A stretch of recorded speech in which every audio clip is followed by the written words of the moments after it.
Jangan lupa subscribe YouTube channel Metro TV News dan jangan lupa nyalakan notifikasinya. Pemirsa, apakah Anda termasuk orang yang super kaya dengan penghasilan miliaran rupiah? Nah, ini ada rencana kebijakan baru yang harus Anda simak. Menteri Keuangan berencana untuk merubah tarif pajak penghasilan untuk badan atau orang perorangan pada tahun 2022 mendatang. Perubahan tarif pajak ini menyasar kalangan orang super kaya dengan penghasilan mencapai di atas 5 miliar rupiah. Seperti apa rencana perubahan tarif dan peningkatannya selengkapnya akan dipaparkan oleh Febrian Ahmad. Febrian, silakan.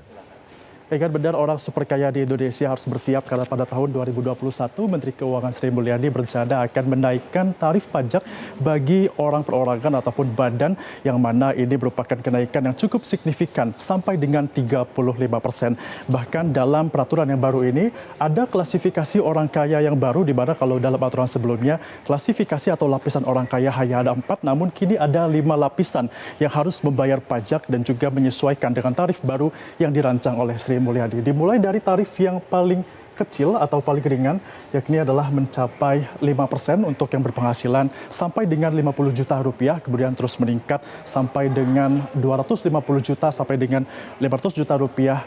Pajaknya adalah sebesar 25%, kemudian ini yang baru. 30% dikenakan bagi warga dengan penghasilan 500 sampai dengan 5 miliar rupiah dan juga yang paling tinggi adalah 35% bagi warga dengan tarif ataupun dengan penghasilan di atas 5 miliar rupiah. Tentunya ini merupakan peningkatan yang begitu signifikan kalau dibandingkan dengan aturan-aturan yang sebelumnya yang berlaku. Selain itu, peraturan ini juga bukan hanya menyasar bagi orang perorangan saja, namun juga menyasar dengan wajib pajak badan hukum atau sejumlah perusahaan yang juga akan mengalami penyesuaian tarif baru pada tahun 2022. Kami melihat datanya bahwa dari draft yang dikeluarkan dalam rancangan RUU perubahan kelima atas Undang-Undang Nomor 6 Tahun 1983 yang nanti akan menggantikan Undang-Undang Nomor 36 Tahun 2008, itu juga disebutkan bahwa untuk wajib pajak badan hukum semula pajaknya adalah sebesar 25%, akan turun menjadi 20%. Bahkan masih bisa turun lagi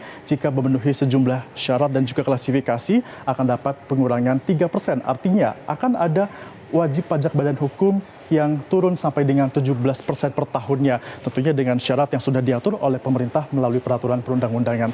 Lantas mengapa Menteri Keuangan Sri Mulyani menginginkan adanya perubahan dari tarif pajak pada tahun 2022 ini? Kita mengutip pernyataan yang dikeluarkan oleh Menteri Keuangan Sri Mulyani yang mengatakan bahwa hal ini antara lain dengan penyempurnaan pemungutan PPN, pajak pertambahan nilai, dan mengurangi regresivitasnya. Kemudian yang perlu digarisbawahi adalah ada juga penguatan kebijakan pengenaan pajak penghasilan khususnya bagi orang pribadi serta potensi pengenalan jenis pungutan baru khususnya terkait pemajakan eksternalitas. Ini adalah termasuk yang tadi dimasukkan ke dalam klasifikasi orang dengan penghasilan 5 miliar rupiah per tahun yang akan mengalami dampak dari kenaikan tarif pajak rencananya di tahun 2022. Selain itu, upaya dan juga rencana dari Sri Mulyani ini ternyata juga mendapatkan sejumlah dukungan dari berbagai pihak, termasuk dari pengamat ekonomi yang mengatakan diantaranya adalah ada pengamat pajak Center for Indonesia Taxation Analyst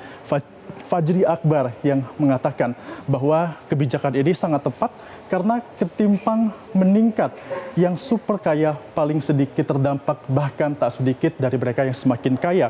Ini terkait dengan pandemi COVID-19. Mereka pun cenderung saving dibandingkan konsumsi. Ini buruk bagi perekonomian. Dari sini kita bisa melihat bahwa pengamat melihat di tengah pandemi COVID-19 justru orang dengan penghasilan super kaya di Indonesia masih bisa tetap survive dan juga bertahan, bahkan cenderung saving jika dibandingkan dengan orang berpenghasilan di bawah 5 miliar. Dan tentunya ini juga didukung dengan pernyataan dari Muftahan yang merupakan Direktur Eksekutif The Prakarsa mengatakan bahwa memungut pajak sama rata itu tindakan tidak adil dan diskriminatif terhadap pembayar pajak. Artinya dalam pernyataan ini berartikan bahwa semakin tinggi penghasilannya maka akan semakin tinggi pula pajak yang seharusnya diberikan. Untuk itu pajak tidak boleh merata antara masyarakat satu dan juga masyarakat lain dengan tingkat penghasilan yang berbeda-beda. Selain itu, Egan dan juga pemirsa, tentunya proses dari pengusulan RUU untuk dapat menjadi undang-undang ini tentunya sudah diinisiasi oleh Sri Mulyani dan juga menjalani beberapa tahapan. Ini diawali dengan gagasan yang diusung oleh Menteri Keuangan Sri Mulyani dan juga dalam gagasan ini juga sudah dibahas bersama dengan DPR dalam revisi RUU Ketentuan Umum dan juga Tata Cara Perpajakan. Dalam bahasan ini juga tadi dikatakan ada draft yang sempat disampaikan dan juga sempat juga beberapa pasal dibocorkan kepada publik termasuk dengan klasifikasi 5 orang atau 5 lapisan yang akan mengalami kenaikan pajak dan nantinya juga ini ternyata sudah masuk ke dalam prolegnas di 2021.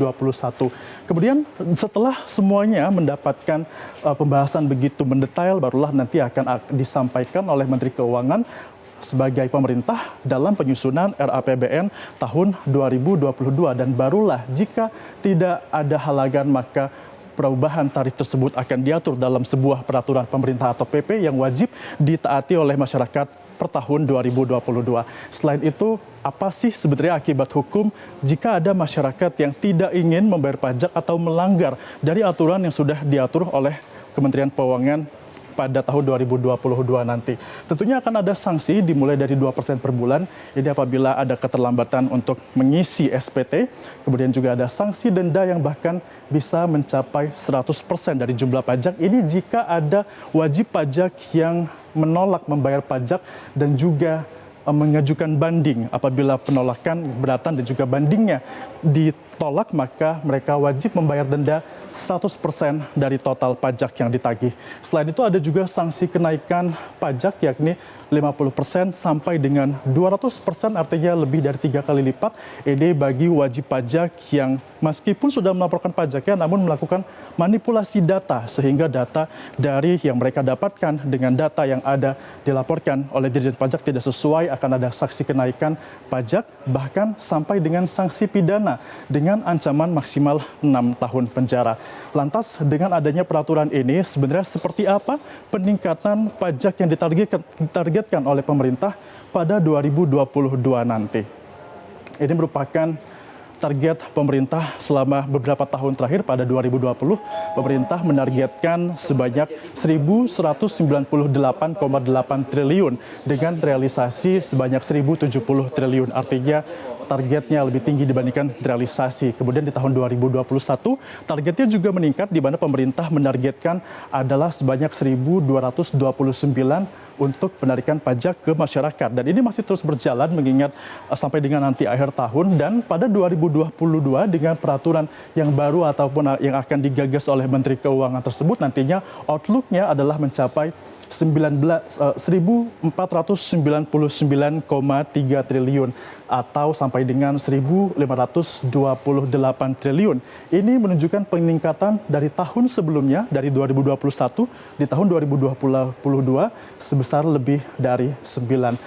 Lantas mengapa pemerintah begitu optimis dengan adanya pendapatan ataupun cuan baru dari masyarakat yang dinilai sebagai orang super kaya di Indonesia? Hal ini dikarenakan wajib pajak di Indonesia setiap tahunnya trennya selalu meningkat. Pada 2015 saja setidaknya data menunjukkan bahwa untuk di Indonesia wajib pajak sudah taat adalah sebanyak 60%. Dan pada tahun 2020 kemarin wajib pajak ataupun ketaatan pajaknya meningkat menjadi 78%. Merupakan peningkatan yang begitu signifikan sehingga pemerintah optimis untuk dapat menarik pajak dan juga meningkatkan bagi orang super kaya di Indonesia. Tentunya ini juga diharapkan pemerintah bukan hanya menyasar bagi kalangan yang sudah taat pajak sebelumnya, namun juga diharapkan pemerintah bisa mendapatkan pajak pada warga negara Indonesia yang sebelumnya tidak taat akan pajak dan juga harus mematuhi aturan di tahun 2022 nanti. Demikian Egan, kembali ke Anda di studio. Baik, terima kasih atas informasinya Febrian Ahmad. Pemirsa